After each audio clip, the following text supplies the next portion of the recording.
Okay, well, good afternoon, everybody. Welcome to the latest in our series of virtual open event webinars. My name's Steve. I'm going to be your host for the next half an hour or so, and I'm joined this afternoon by Neil. And Neil is from our sport and public services team.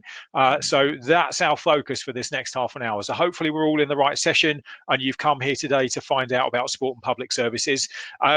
Now, obviously, November, we would love to be doing slightly differently. You know, we normally run 4 big events in November, and we see thousands of people coming along to our events to see the facilities and to meet our teaching team and ask their questions face to face. But obviously, we can't do that at the moment. So I really hope that this virtual session will at least give you the chance to find out more about the programs and to get your questions asked and answered by Neil.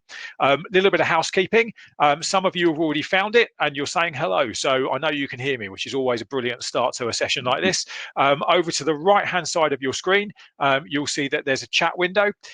So if at any point in this afternoon session you've got a question that you'd like to ask, if you pop it into the chat, now we've got Sue and Sue who are going to be looking after you in the chat this afternoon. So if you've got a question that they can answer, they may answer it directly in the chat for you, or they might flag it up for me to ask Neil a little bit later on in the session. So yeah, at any point, any question, throw it into the chat there, and then we'll pick it up and deal with it for you. And we're fairly busy today. We've got a lot of people in the room today in this session, so we will try and get all of your questions covered. If we can't get to your question today, then what we'll do is make sure that you get an answer to that question afterwards. So we'll have your email address from when you registered, and we'll make sure you get an answer to your question. I'm just going to start the session by playing a short video from Simon Cook. Simon is our principal here at the college, and he just wanted to give you a quick welcome. So let me just play this for you now.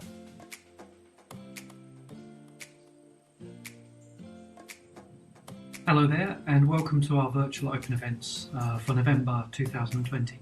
I'm Simon Cook. I'm the Principal Chief Exec of Mid-Kent College, and I'm really gutted that we can't see you face to face, because it's always such a great moment for us every year in November when we welcome so many visitors into our open events to come around our campus, our buildings, and more importantly, face to face to meet our staff and to hear about what options there are ahead of you as you make your choices and your decisions for next year, or for some of you the year after.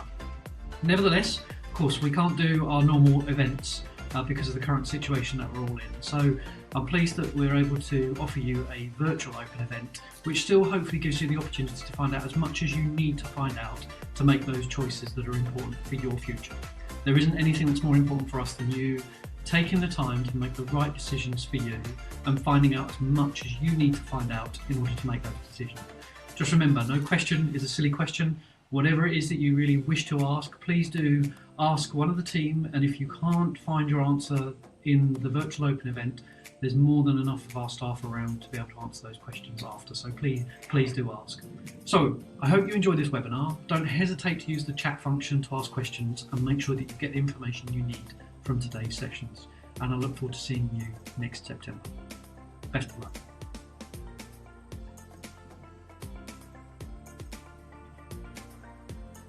Okay, well, thank you very much to Simon for recording that for us. What I'm going to do now, Neil, is just bring up your slides. So hopefully you can see those there. And over to you to tell us more about sport and public services, please. Yeah, thank you very much, Steve. Hopefully you realise that we aren't the same person. One of us has got a beard. We look almost identical, no hair. But yeah, thank you very much, Steve. To introduce myself, my name's Neil. I'm one of the members of the Sport and Public Services team. And hopefully in this next half an hour today, this afternoon, I'm able to at least give you a bit of an insight as to what we can offer you at Mid-Kent College, and hopefully answer some questions you may have. And I'll just encourage you to pop those in the chat. So we do offer sport and public services at both Medway and Maidstone campuses. It is one of the courses that we do offer across both of those. And just to lead through, we do offer from level 1 to level 3 in those courses. There is a slight difference, but I will talk about those. So at level 1, the sport and active leisure course, we haven't listed all of them, but these are just some examples of the types of units, the types of topics that we would cover. But at level 1, you are looking at 4 GCSEs at grade F or above. F is around, I think it's a 1 or a 2 in the new scheme. of GCSE gradings, and then you are looking at also having a basic understanding of English and maths. So some of the units you would look at on the sports course is taking part in sport. Be looking at your own personal exercise and fitness, how the body systems react to exercise, and also starting to introduce you into sports coaching. In terms of entry into uniform services, this is very much a pathway that you can take to lead you towards level 2 and level 3. And we would start looking at those team working skills. For some of you who may not have the personal confidence, we start to encourage that. Not force it, but just to encourage it and use every opportunity to see you work as a team to develop those communication skills. We're looking at things like developing your self-discipline, making sure that actually you are physically fit to actually enter one of the uniformed services.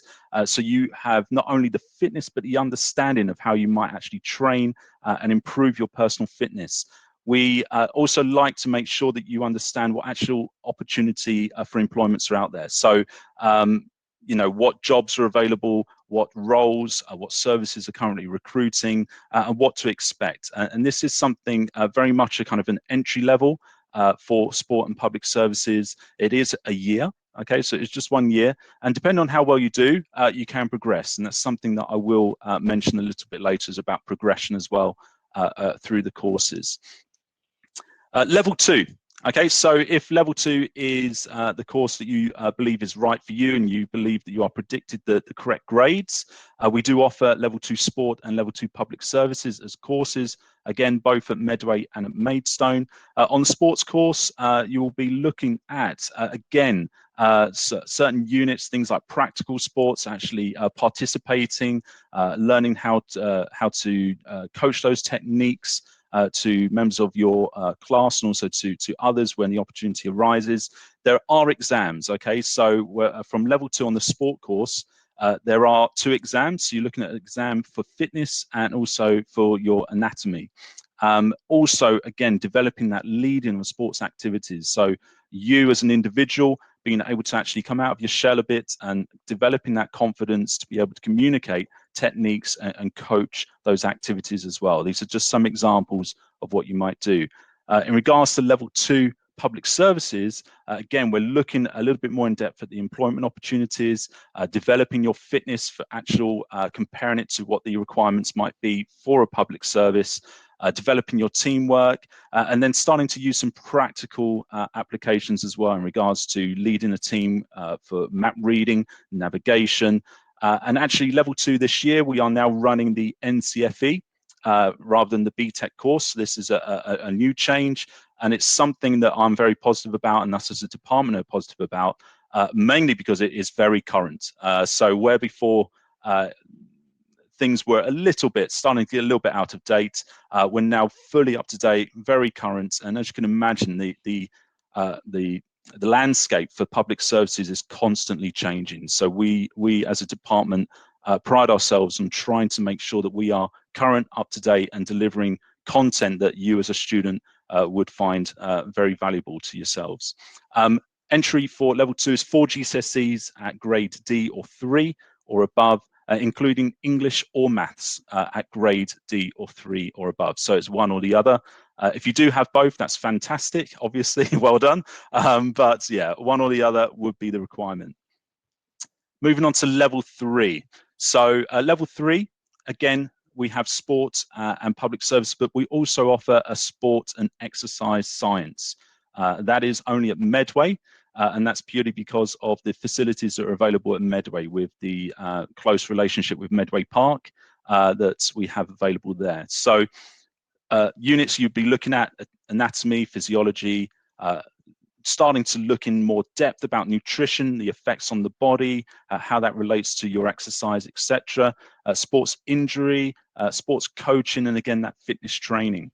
With public services at level 3, we start to go in a bit more depth. Now, level 3 are 2-year courses, okay? So they are 2 years compared to the 1 year that you would have at level 1 and at level 2.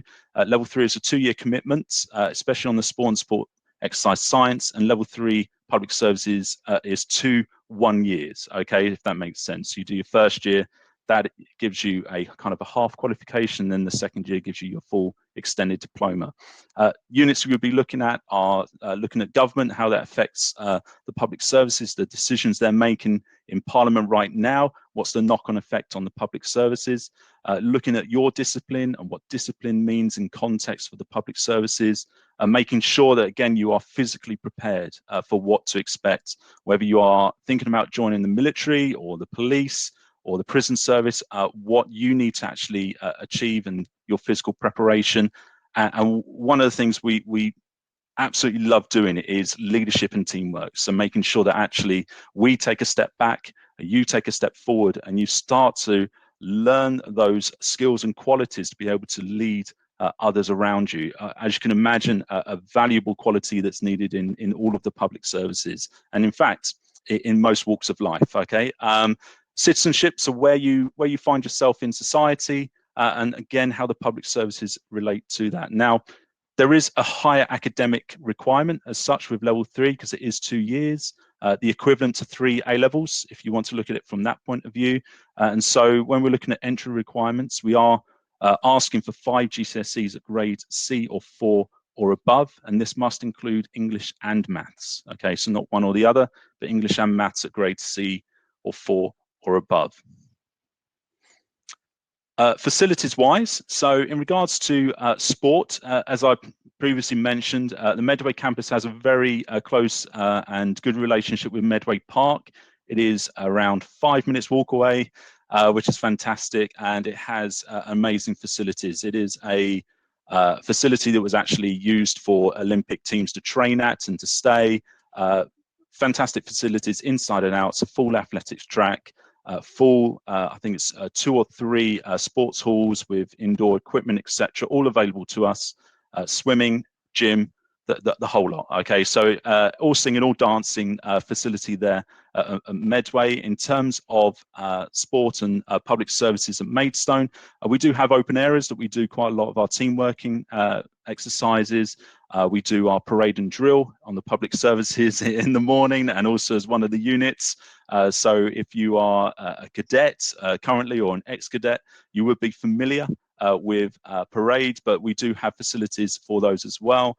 We do have lots of equipment to help deliver those units as well. So in regards to our navigation, we have all the maps, all the compasses. In regards to the physical fitness, as you can see in the photo there, we do have access to riot shields, to some of the equipment that you might find yourself actually dealing with on a day-to-day basis, should you be someone who goes into one of those careers. Okay, so in terms of facilities and resources, fantastic. What we try to do, obviously, outside of COVID pandemic mania that's kind of happening right now, madness, is we do try to link trips to our units. So, for example, the government unit, we would take our students and take yourselves up to the Houses of Parliament to go and actually see where these policies are made. Also, take the opportunity to go to the War Museum. Sport, we go to our local facilities, Medway Park, I've already mentioned. We also have Cycler Park in North Kent. We have in Maidstone, we also go to the Moat Park, where we have the water facilities there for the water sports. Whatever opportunities cross our way that we believe it will be an enhancement for your learning, we will grab those with both hands. We've been known to go to the Top Gear test track to go do some counter-terrorism firearms exercises where they storm the plane and, blanks were firing everywhere. It's pitch black and you've got headphones, so we try our best to really make it engaging and to make it an exciting course where you can learn. Quite often we also get invited down to Lyd, which is where the police do their riot training as well. So if ever you fancied yourself throwing a rubber bullet at a police officer and it's legitimate and you're not going to get arrested for it, then we also have that opportunity down at Lyd, which does pop up now and then. But obviously we have to be mindful of the current situation with COVID. But those are the kinds of trips that we try to arrange for you as students, and they're always evolving and adapting. Okay, so we've had many opportunities here and there. Okay, so we've put this slide here just because I don't know, I'm not actually monitoring the chat myself, but these are some of the questions we do face quite often. Hopefully, time-wise, I'm doing okay. Yeah. So, in terms of, let's start at the top. So, college is different to school. Okay, I see college versus school there next to it. What you'll find is an environment where no longer you have year sevens round your ankles. Okay, it is a case of a young adult environment, and you treated as such. Okay, so 16+ year olds, and the onus is on you a little bit more in terms of your time management, in terms of your maturity, and the expectation from you as a young adult. We are transitioning. What I like to think is, we aren't a school. And actually, we're quite proud of the fact that we are a college for young adults. And we are taking you from point A to point B. And that's not just an academic filling you with head knowledge, but it's actually developing you as a young adult so that when you finish college, that you are ready for the next stage in your life, whether that be full-time employment, whether it be that you go for a gap year or a voluntary year. But actually, we are trying to take you to a point where you've come out of school and now you are at point B, where you are ready to apply for that career that you've always wanted to go for, to have the doors open to you and opportunities available for you. So college is different to school. Yes, you do have work to do. Yes, you will have some homework, and yes, you do have to attend classes. But ultimately, no longer is it a case that you are just dealt with as a blanket from year 7 to year 13. It's actually a case that you are 16+ year olds and you are dealt with as young adults. Work experience. So there is work experience. And obviously, again, outside of COVID restrictions, what you would be asking for is a number of hours to be completed in the academic year. And that can range from 100 to 200 hours traditionally, depending on the level that you're at. So level 1, you'd be at the lower end of those hours, and level 3, you'd be at the higher end of those. And the expectation for work experience is that, again, we will try and help you find, but you would come with suggestions, and hopefully off your own back and off your own efforts, you've managed to put in some connections and ask some questions and just see whether or not that work experience is available for you. And if it's viable, we do the checks, etc., then brilliant. You can proceed and start to log your hours. So work experience is vital and important.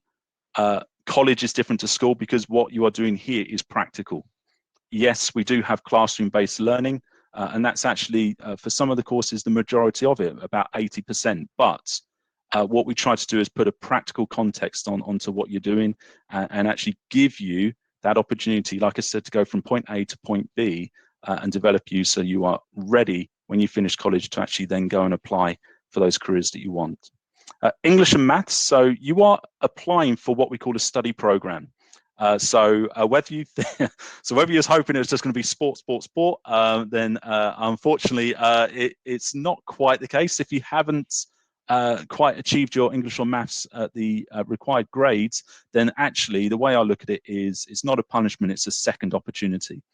So a second chance to actually have a go and try and get those English and maths grades. So we do have them as part of our study program. You have your vocational course, but you also have your English and maths, and then you also have your personal tutor time, which is developing you as an individual and actually answering some of the big questions you might have as a 16, 17, 18-year-old young adult, okay, as well. So we have a study program that we put together for you, and the expectation is that you attend and engage with all of that study program. So English and maths is still there.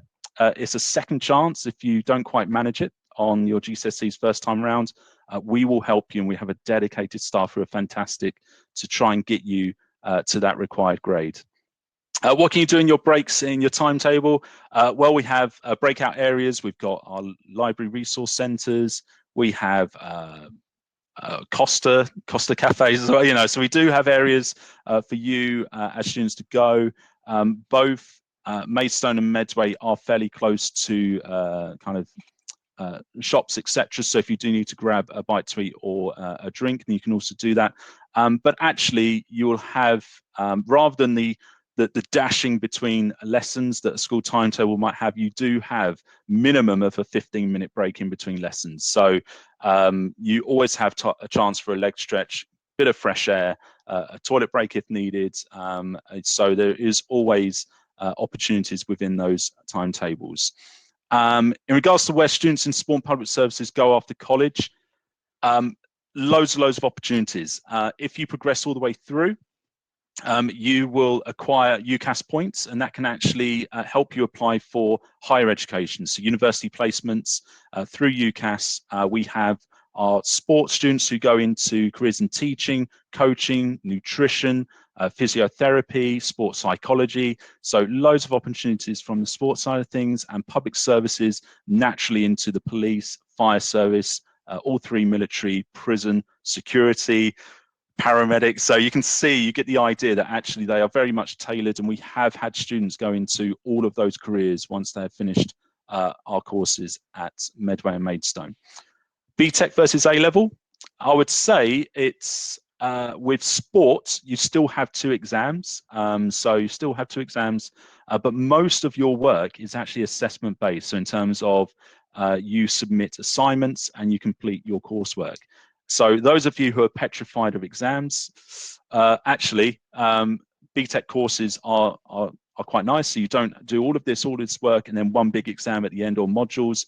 Actually, you have mostly coursework, a couple of exams on the sport, and most of it is assessment based. Public services all the way through is actually fully coursework. So there's no exams at all. It's all coursework assessment. And again, BTEC at level 3 extended diploma is actually equivalent to doing 3 A levels in terms of UCAS points. So it's a very viable option, even if you are considering higher education and university beyond college.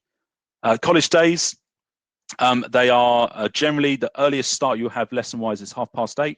The latest finish, is around 5:30. But again, very rare to see a lesson that goes until 5:30. Most of the timetable to finish around 4:30, 4:45.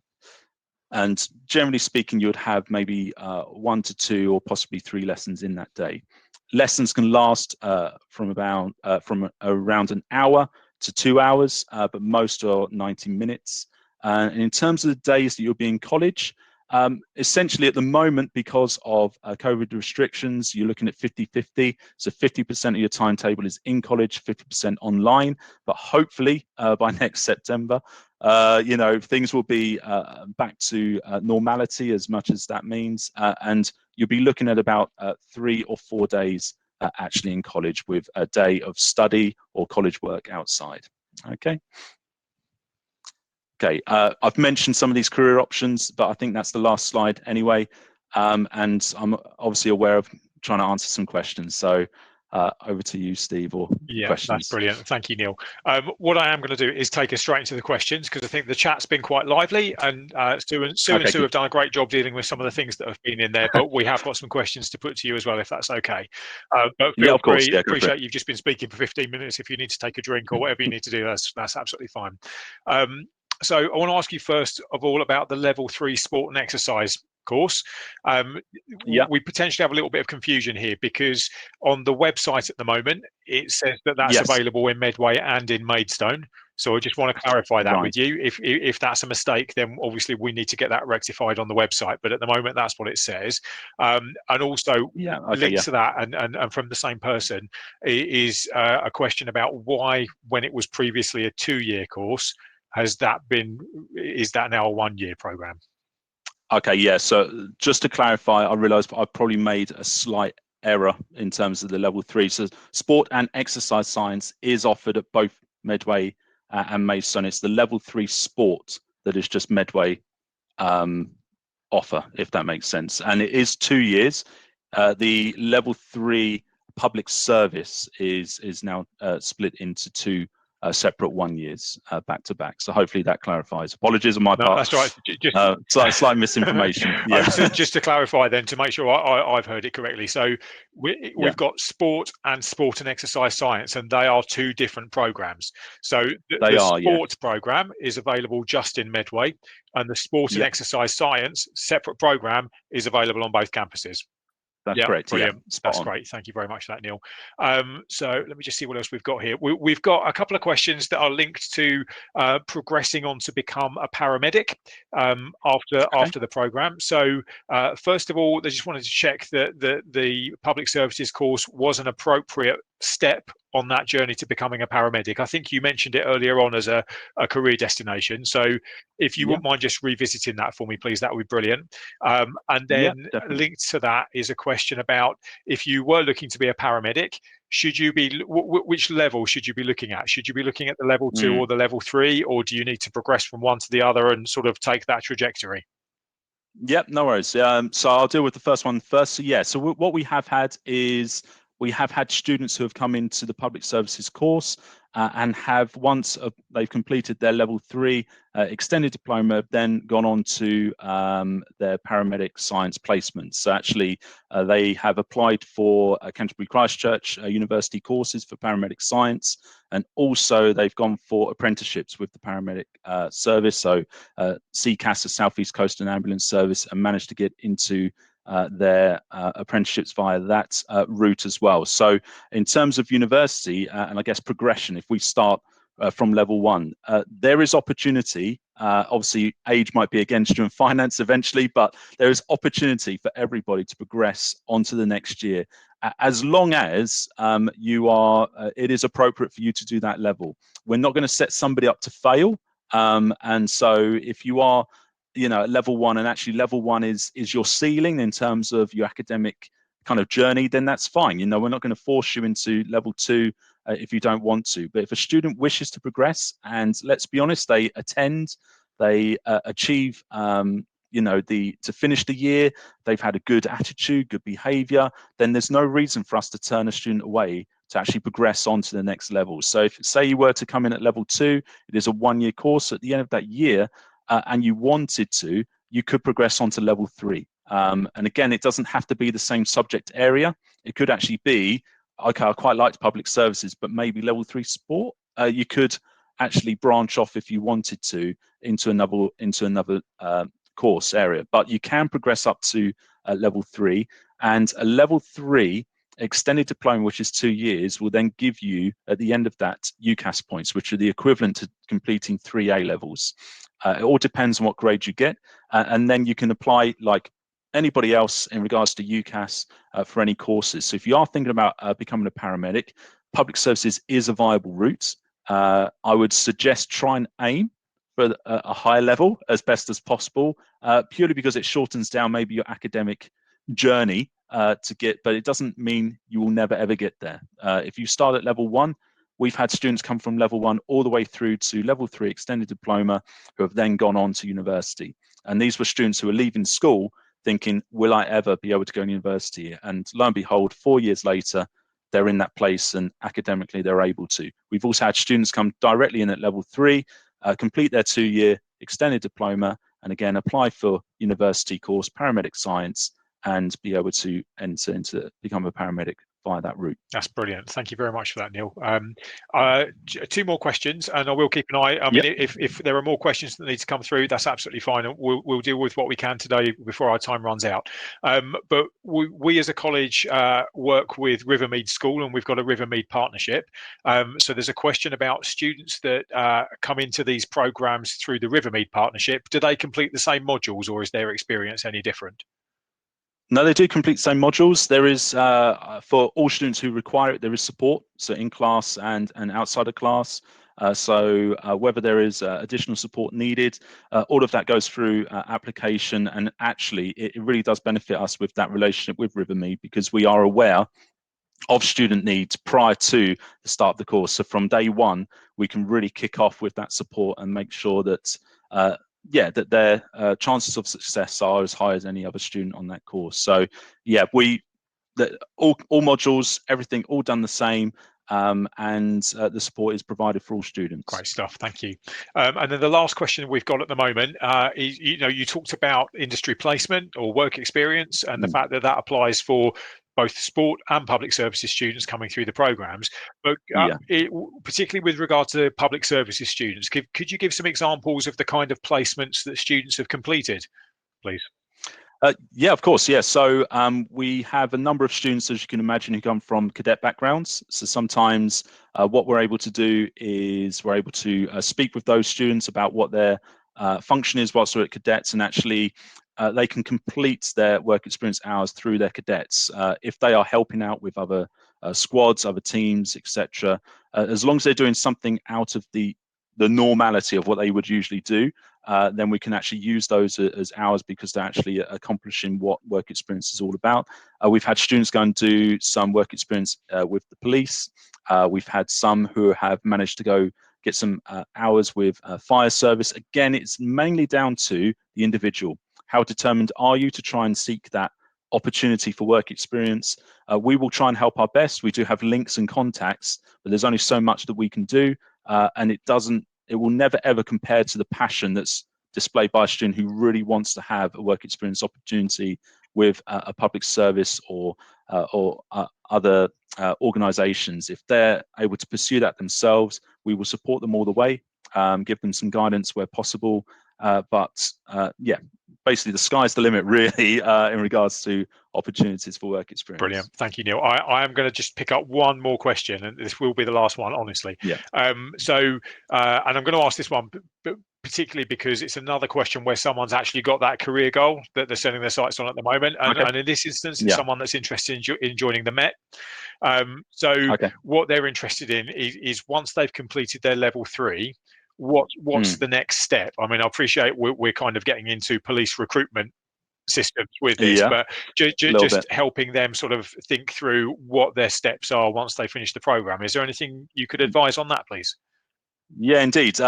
Being a former police officer, forgot to mention that anyway. But yeah, so I was Kent Police for 8 years, so I'm fully aware of the struggles and the strains maybe that you can have maybe to apply for the police. But putting that to one side, once you've completed your level 3 extended diploma, at present, right now, both Kent and the Met Police, Metropolitan Police, that is what they require as a minimum to apply. So actually your extended diploma is what is required. There is talk of in the future of degrees, etc., being needed, but right now, because recruitment is actually a really positive thing, they are recruiting Kent, Met around the country. It would be a case of simply going through the external application process. It is all, compared to when I did it, which is all paper, pen and paper. It's all online now, so you can actually you log into an account. You have your own account that it saves all your answers. What I would suggest, obviously, is copy paste onto Word, check your spelling and grammar, get someone to look over it, put it back in, and once you're ready, then you can click that submit to apply. But at the moment, that would generally be the route, is to do your level 3 extended diploma.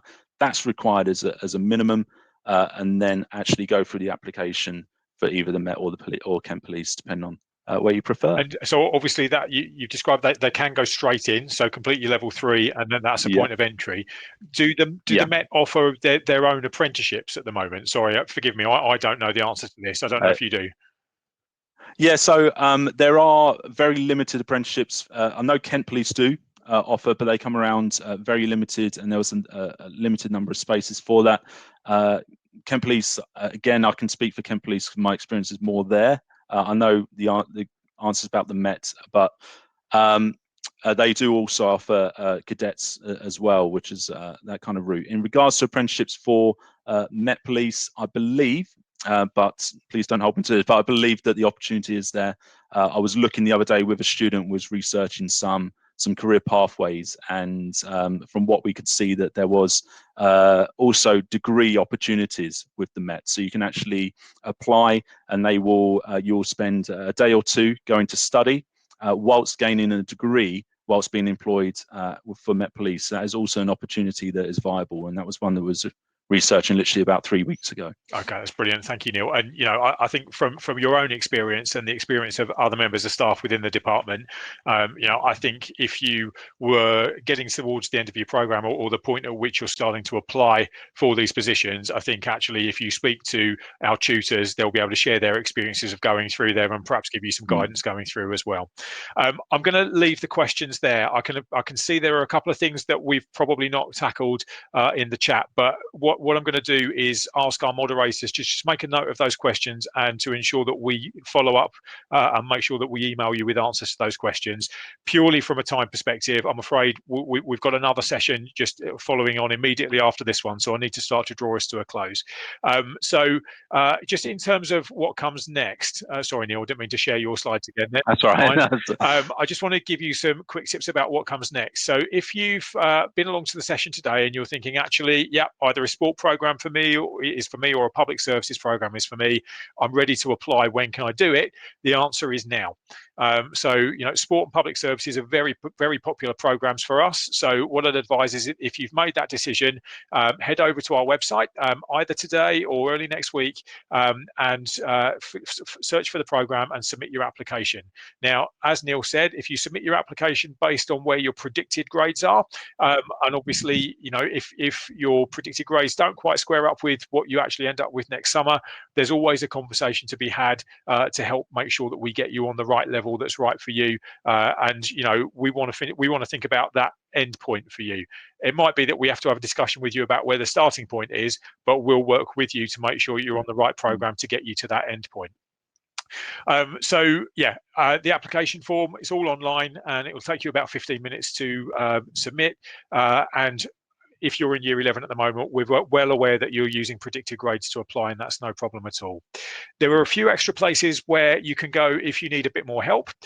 So they're not online right now because actually they're helping us in the chat today, but we've got a brilliant course inquiries team, and if you want to give them a call from Monday onwards, you can call them on 01634 40 20 20.